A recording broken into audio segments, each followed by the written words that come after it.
You've already been taught the basics of using Photoshop when you created your online presentation. This video will demonstrate more advanced tools that will allow you to add creative elements to your final presentation.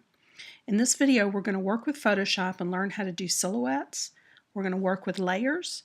We're going to create text. We're going to work with sizing and also saving different files. To begin, let's work on a silhouette. I've already opened Muse and got our basic site going. And as you can see, this wonderful fellow on the left is Benozzo Gozzoli. And if you look at the original image has a background right here. And so here is the silhouetted version, and here is the version with the background. So we're going to click on this file and open it in Photoshop. And what we're going to do is begin by zooming in on Gozzoli, on his leg.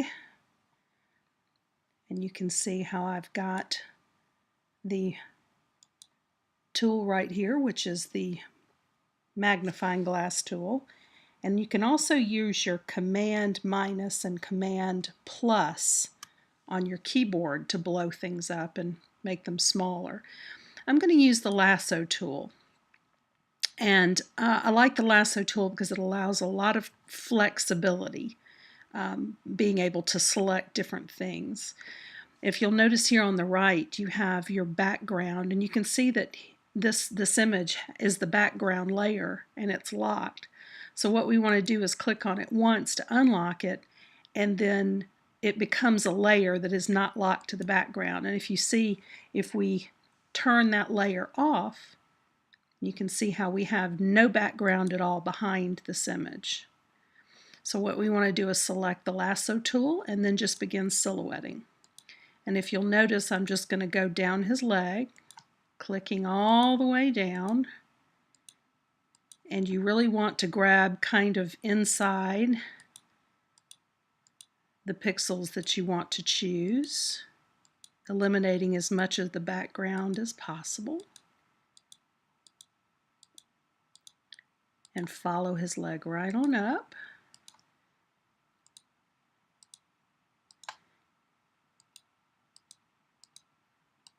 What I'm going to do is just do this very quickly, not as accurately as the previous version I showed you that's already on the website. So you can just get an idea, and you can see that what I'm doing is I'm not selecting his legs, I'm selecting the background. So I've gone around, and when I close that selection, you can see that I've not selected his legs, but just the background. Then you can go under your edit menu to clear, or you can simply hit the delete key on your keyboard. Now you'll notice that when I show this, he is now standing without a background, which is what we want. Once you have silhouetted and you have removed the background from your image, and that means going back and doing, I usually work in sections so that I'm doing just a little bit at a time, and then I go back and look at if you click fast, it'll close itself and hit delete. But just do sections at a time and then hit your magnifier again if you need to zoom up.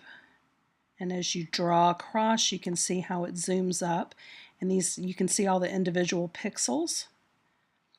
If you do not want a hard edge here on the left, when you have your selection tool, you can actually feather your selection with pixels at a time. Generally, one pixel gives a very nice kind of blurred image. Once you have selected it, it'll take all of those little hard, jaggy edges that are part of your image, and it will your outline, and it will blur them. And I'll show you the difference here. Let's just trace around his hat and his ear. Again, I'm going to go very fast. Okay, and you see I'm just grabbing the outside, double click. Now when I hit delete, if you look at the difference between this edge here, which is a hard edge, and this edge here, it's more of a blur. For the website, you know, this is appropriate if you want to have a very soft edge around it. The more you feather up here, the softer the edge gets.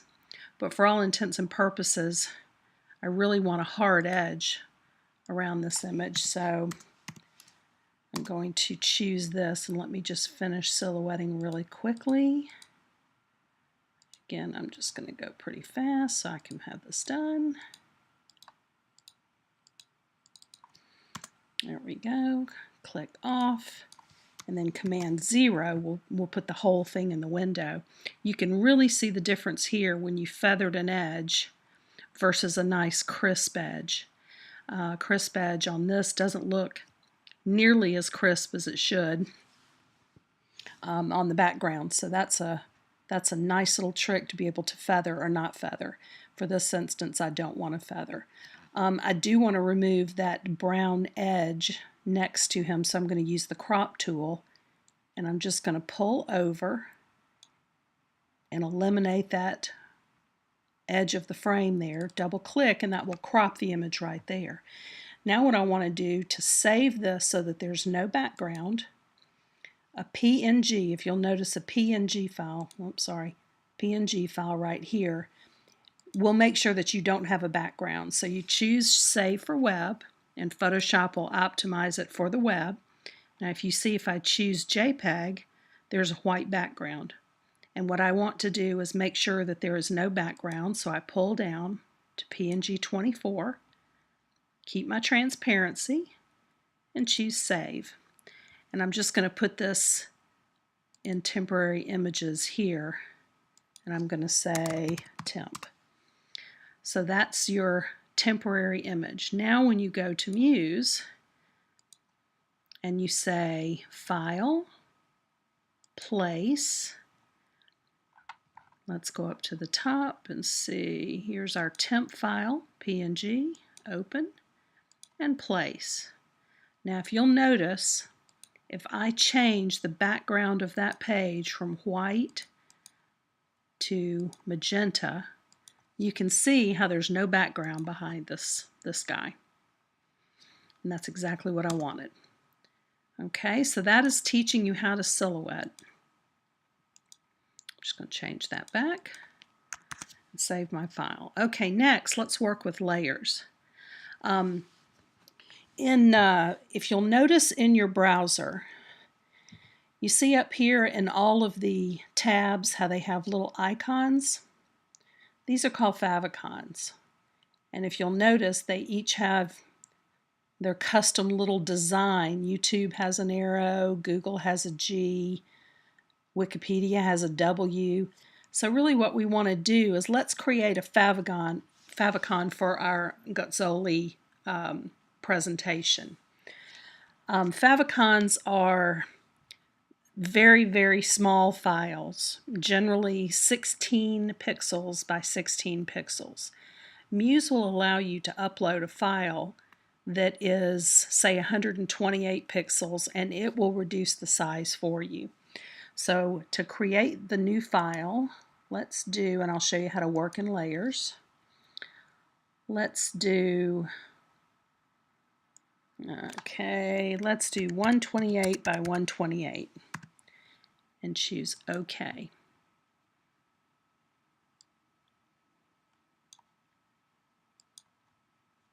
That is wrong. Let's see. New.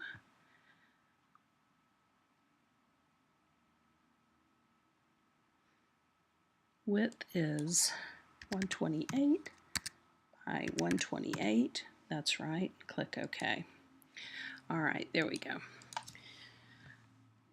So you can see here we have just a normal little square. What I want to do for our presentation is I want to find something interesting that'll look good when it's small. And you're going to notice that anything that's very, very small, you're not going to be able to see a whole lot. So why don't we choose one of these little angels' heads? to be our favicon. What we want to do is just select it. Select the pretty head of this angel. And you want to copy. And let's go up to our untitled file, which is our 128 by 128. And let's paste. And you can do that right there, Command V. And you can see how if you use the moving tool, that's a lot bigger than it needs to be. And if you notice, it's on layer 1. So what we want to do is we want to, under Edit, we want to transform that layer by scaling. And you remember we learned this in the previous video, how to scale.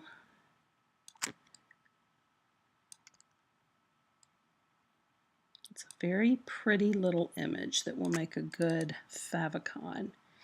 And you can see here that that's a good size. What we want to do is now go Save As, and you want to make sure you save it as a Photoshop file. Let's go to Module 13 and put it in our, let's just call it Favicon Photoshop. And you can see it's a Photoshop document here, and your layers are selected because you want to have your layers there. Okay, now what we want to do is we want to work with, this is your layers palette right here. And you can see here that this, if you click that, see create a new layer, there's a new layer. You can drag these layers, change the order. You can double click on the name and change the name. Let's call this background. And for the angel, what we want to do is we want to silhouette her and change this background to black. So in the background, since background is selected, do Select All, and then let's say fill with black. Now see, you can't see the angel because, or you can't see the black because the angel is highlighted and the background isn't removed. So let's go ahead and zoom up on the angel. Let's use our selection tool because we just learned how to do a silhouette. And let's quickly silhouette our little angel. And again, I would take a lot more time with this in ordinary circumstances, but I'm just going to go fast. And you can see I missed the corner down there. What you can do is hold down your Shift key and add to the selection. Draw up and see how I selected that little arrow. And then click, Command Z, make sure you're on your angel layer and hit delete. And you can see how the background layer in black comes through. We want to clean that up a little bit. Get that one little section, delete. Let's do the other side.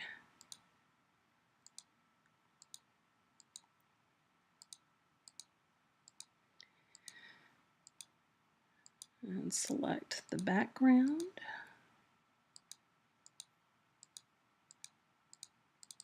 And hit delete.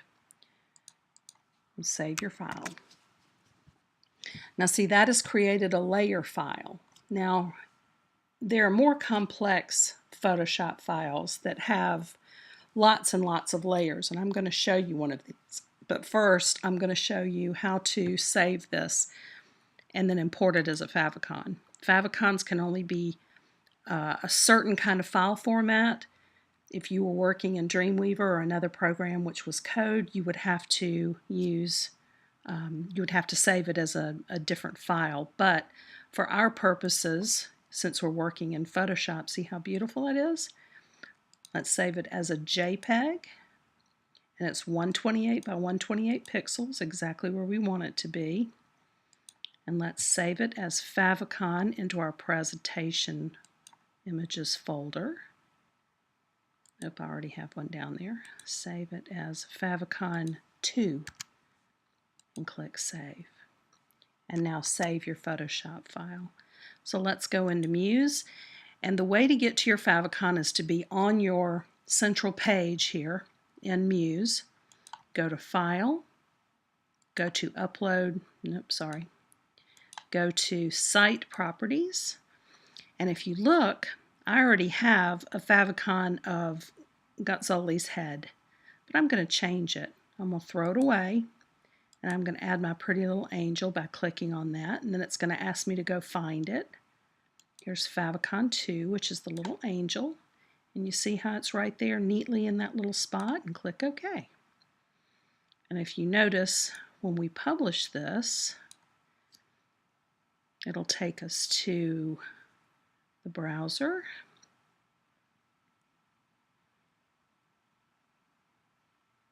Sometimes favicons take a minute or two to update, but you see there's the little angel. And you can see here what I mean by make sure that anything you put up in that favicon, it has to be tiny. That's why you'll notice that this one is just a fleur-de-lis, this one is a W, and if you look, that W matches the Wikipedia logo. See, if they had put that world there, it would have been very hard to see, so Wikipedia just has their W. But that's really what you need to remember when you're creating favicons in Photoshop. Okay, so let's go back. Let's just save our Muse file. Let's go back to Photoshop and let me show you a very large,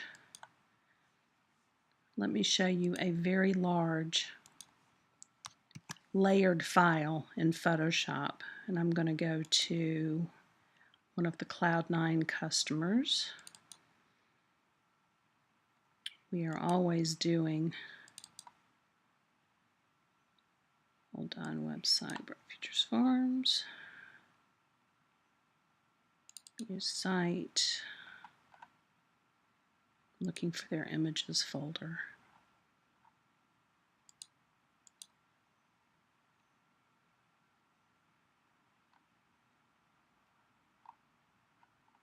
Oh, here we go, images. Okay, website images. So let's look at, you can see all of these wonderful, okay, Bright Futures Farm header. Here's a good one. This is a very complex file, and you're going to see lots and lots of layers. Now the beauty of Photoshop is that you can put layers inside folders, so it really shows you what's going on here. You can turn layers off and on.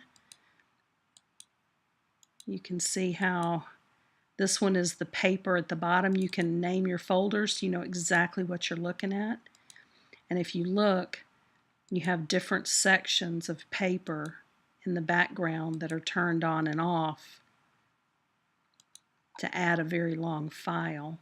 And of course, this one is interesting because this paper has a knockout around that horse that makes it look like watercolor. So it's actually a piece of paper, and then what we've done is erase the parts of the paper so that in the background the horse can be seen and it looks like a watercolor of a horse on top of paper.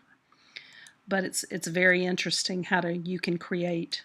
See, I can add a group folder, and I can add pieces of paper and put them in that folder.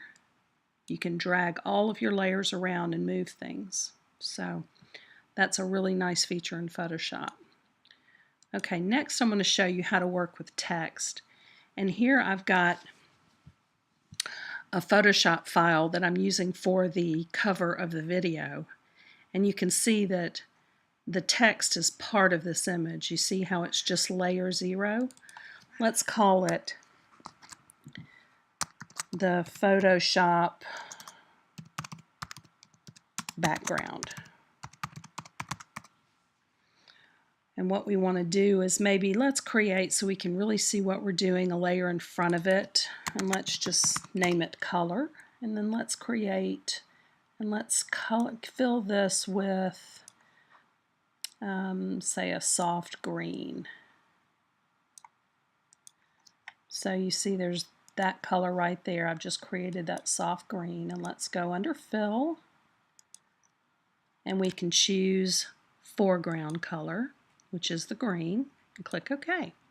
And you can see that you aren't able to see the other one, the other layer, the Photoshop background, because I've covered it up. Next, what I want to do is work with text. Now, if you are on a Mac, you've got a program called FontBook. FontBook is very helpful for this, but I will show you in Photoshop that Photoshop also allows you to see what the font looks like as you're typing.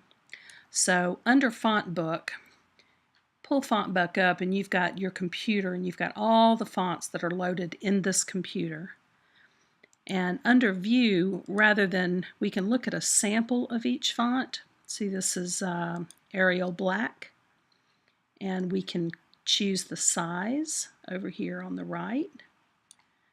But I think if you're designing something in Photoshop, you really want to see what the words look like that you're typing. So we're going to choose Custom, and I've already typed in the name of this of what I want on my Photoshop file. I typed in the name of the artist. And over here, it's really just a matter of using your arrow down key and finding a font that looks good.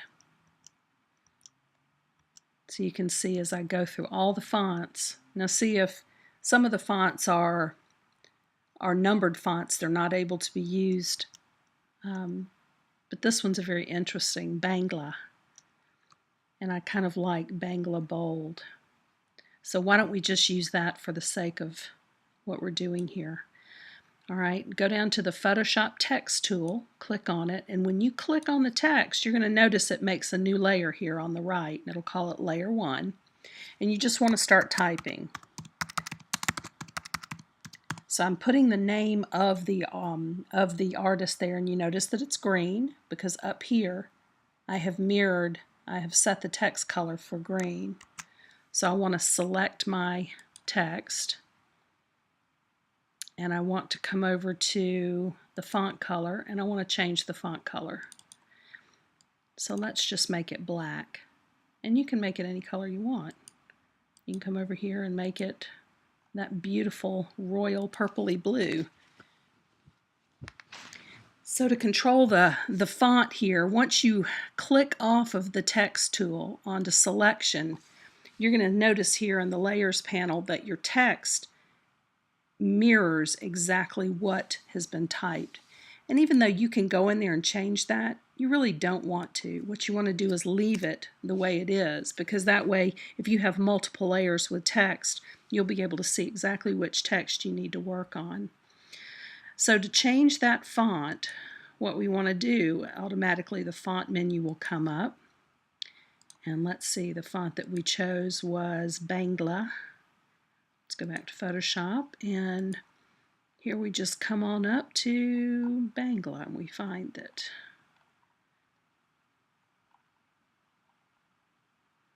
There's Bangla Bold and Bangla Regular. I think they're both quite distinctive. Now we can move this layer around by clicking on the Move tool. And if you notice, Photoshop automatically tells you when you're centered. It'll give you a nice centered and click in place. So that's how to work with the text tool. Now let's just say that we want to, you want to see how this font will look in Photoshop if you don't have FontBook. By the way, you can also change it to bold here. You can change the size of it. So let's just change it to 150, which was pretty large, or 125, which was pretty large, and let's use the Move tool to move it back. Now what we want to do is, we're working with layers here, but really what we want to do is say, if we're going to be working and you want to see that font in different things, you know, when you pull down here, you're not going to be able to see the font like you should. So what we want to do is we want to go under Window and choose Character. And if you notice, I've already got it chosen here. And when it's off to the side, you can actually pull it and unlock it from its dock, so you can move it around. But excuse me, here you can also see how the font will look in different ways, just by mousing down, just by moving your mouse down. And once you like what you see, of course, you can just choose that font. Let's go all the way down. Cambria, that's kind of boring. There's Britannic Bold was the one that we were using in our Muse presentation, so let's choose that one. Let's lock our character back in there. See how I've locked it back in my toolbox by dragging. But what I want to do now, let's select our layer and move it back to the center again. And here's where I want to take, rather than type in Muse, I really want to be able to just save this and be able to import it into Muse as a picture or a graphic. So I want to crop it down because we obviously don't need that much space. And when you select it down, Photoshop will automatically stop and lock at the font, at the edges. And you can kind of see how it'll doop and lock. Double click. Now if you're working in layers, remember that if you've cropped your image down, you're also cropping the background. Remember that big background we had? So that's been cropped down. But let's just say I want to use this as a graphic, and I've played with a font in Photoshop and I really like what it is, so I want to import it into Muse. Go as Save for Web, and you can see how there's a white background. We want to make sure that we save it as a PNG and save the transparency and click Save. And so here's where I want to do Gazzoli text, or how about Gazzoli name, PNG, and I'm saving it in the presentation folder. Now let's go to Muse. And what we can do is, if we had, say, a background in gray, what we can do is we can place this text. Let's choose it. We called it Gazzoli name, PNG. Okay, so you can see how that comes in as a graphic that you can make smaller. So now Gazzoli's name is a graphic in your website. So that's how to work with text in Photoshop. Now the next thing that we want to do, we've worked on the Save As, and we also want to work with sizing. And we did that a little bit with the angel. But let's just say in Muse I have a slideshow that I need to be 480 pixels by 580.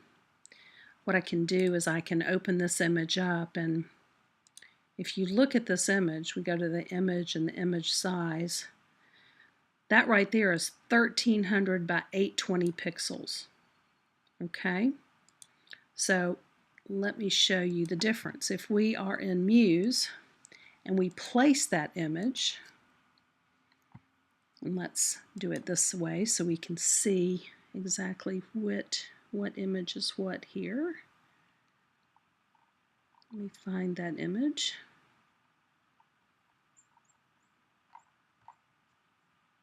I'm having trouble finding that image. Well, let's see which one it is. Angel Shepherd 7. See the name up here? Okay. Angel Shepherd 3, 4, 5, 6, 7. So we want to place that in Muse. And we're in Muse and we find Angels. No, the reason I couldn't find it is because it was off the screen. Okay, Angel Shepherd 7, here we go. So you see here we're going to place it, and you see how huge this is.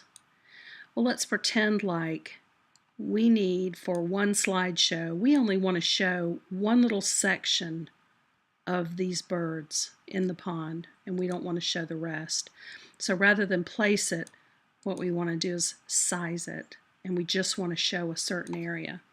So what we'll do is we'll go under File to New, and we will say birds in pond, and we will size it the way we want it. We only want it to be 450 pixels wide by let's say 300 pixels tall. Click OK. That gives you your file size right there. So we'll go back to our tab with the Angels Shepherd 7, and we will select all.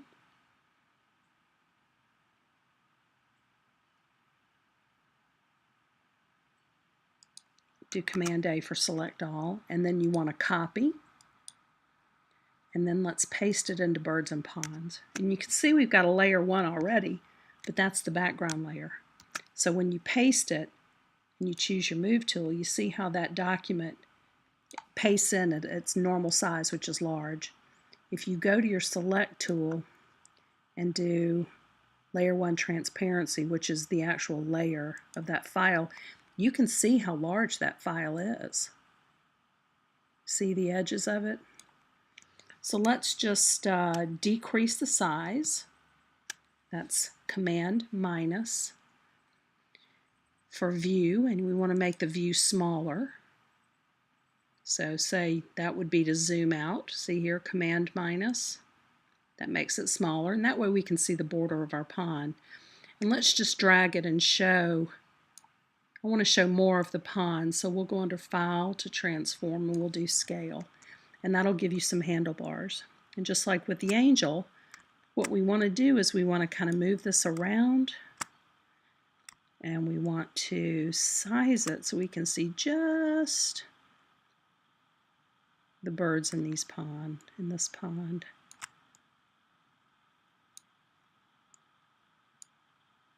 Okay, that's a nice little snapshot.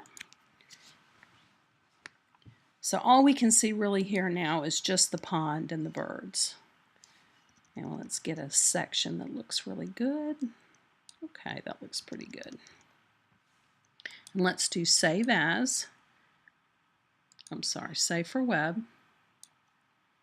And you can see it's 450 by 300 pixels. It's a PNG. We want to make sure it's a JPEG. Everything that has a background you just want to keep as a JPEG because it's a smaller file size.